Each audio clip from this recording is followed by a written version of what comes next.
Assalamualaikum warahmatullahi wabarakatuh. Waalaikumsalam warahmatullahi wabarakatuh. Bagaimana kabarnya anak-anak? Alhamdulillah baik. Hari ini harus semangat ya, karena kita akan belajar mengenai strategi belajar efektif. Sebelum itu, alangkah baiknya kita sebelum memulai pembelajaran, alangkah baiknya kita berdoa terlebih dahulu. Menurut agama dan kepercayaan masing-masing, berdoa dimulai.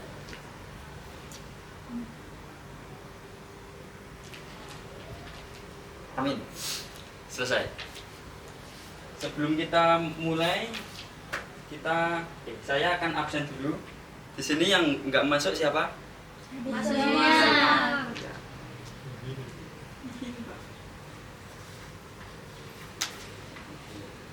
Sepertinya anak-anak belum pada fokus. Sebelum memulai, kita alangkah baiknya ice breaking dulu dengan game yang sederhana, yaitu gulat jempol. Anak-anak udah pada tahu apa itu gulat jempol? belum. Yang permainan, jadi langsung contoh aja ya. Saya sama Mas Ripo. Nah, jadi gini, kalau yang di bawah nanti kalah. Nah, yang menang yang di atas gitu. Paham? Ya, silakan. Gimana? Dapat hadiah. Nanti sepulang sekolah aja. Silakan dua-dua. Aku salah. Saya tinggi ya. Saya tinggi sampai ketika nanti dimulai. 1, 2, 3.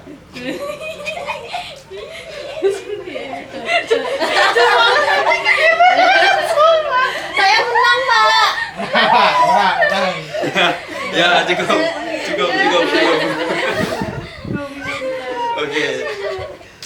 Oke. Sebenarnya sudah pada fokus. Kita langsung saja ke strategi belajar efektif. Slide yang pertama ada pengertian pembelajaran efektif. Pengertian pembelajaran efektif adalah proses belajar mengajar yang bukan saja terfokus kepada hasil yang dicapai peserta didik, namun bagaimana proses pembelajaran yang efektif mampu memberikan pemahaman yang baik, kecerdasan, ketekunan, kesempatan dan mutu, serta dapat memberikan perubahan perilaku dan mengaplikasikannya dalam kehidupan mereka.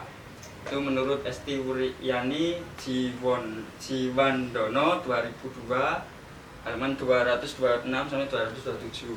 Next.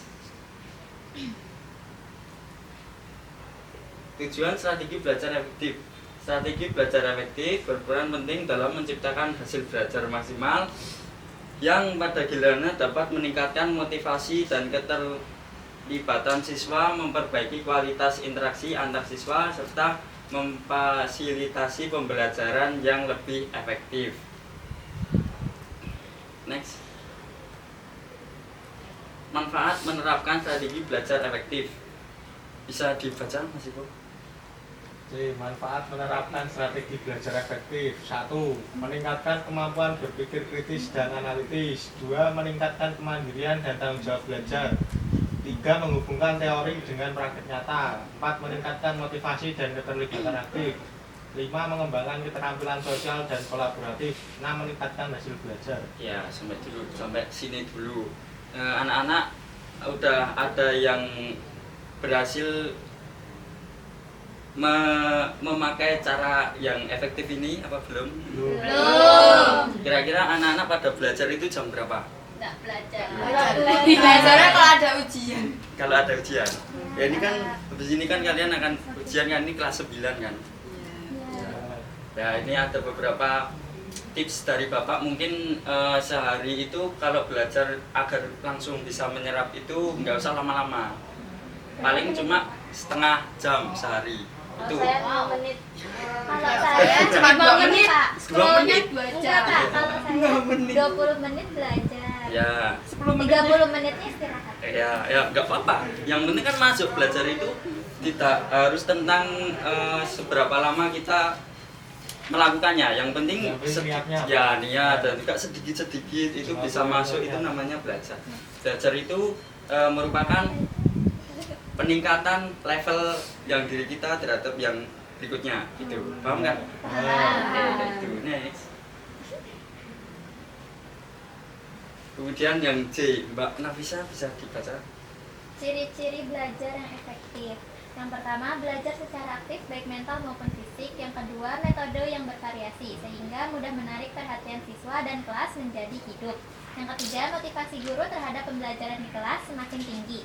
Yang keempat, suasana demokratis di sekolah. Yang kelima, pelajaran di sekolah perlu dihubungkan dengan kehidupan. Yang keenam, interaksi belajar yang kondusif dengan memberikan kebebasan.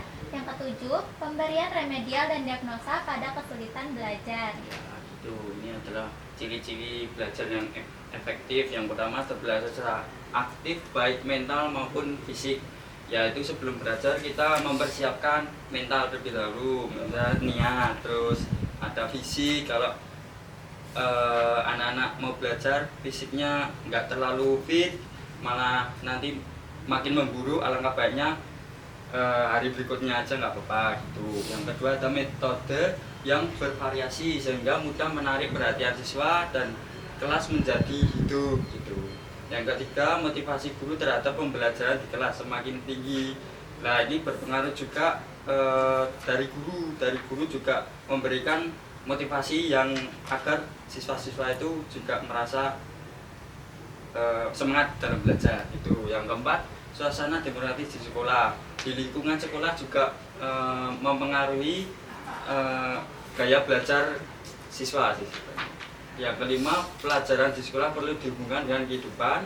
Yang keenam, interaksi belajar yang kondusif dengan memberikan kebebasan. Yang ketujuh, pemberian remedial dan diagnosa pada kesulitan belajar.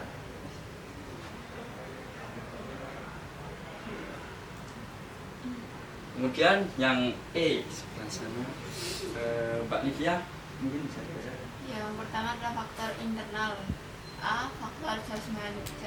Yang pertama adalah faktor kesehatan. Yang kedua tetap tubuh. Yang B. Faktor psikologis, inteligensi, perhatian, minat, bakat, dan motivasi. Yang terakhir adalah faktor kelelahan. Kemudian ada faktor eksternal, Mbak Nova. Yang kedua, faktor eksternal yang mempengaruhi belajar peserta didik. Yang pertama, faktor yang berasal dari orang tua. Kedua, faktor yang berasal dari sekolah. Yang ketiga, faktor yang berasal dari masyarakat. Anak tidak lepas dari kehidupan masyarakat. Sampai sini paham ya anak-anak ya? Lanjut. Ya, mungkin sedikit dari materi yang Bapak sampaikan.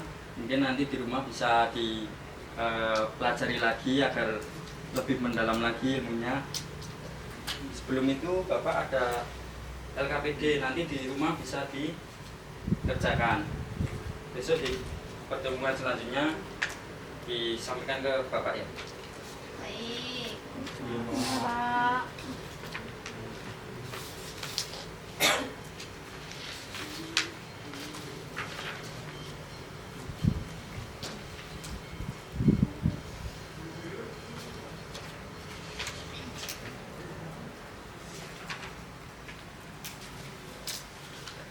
Mungkin sampai di sini materi kita, mungkin akan dijelaskan nanti pertemuan selanjutnya kita pelajari lebih dalam lagi.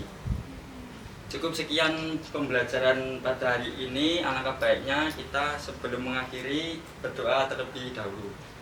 Menurut kepercayaan masing-masing, berdoa dimulai.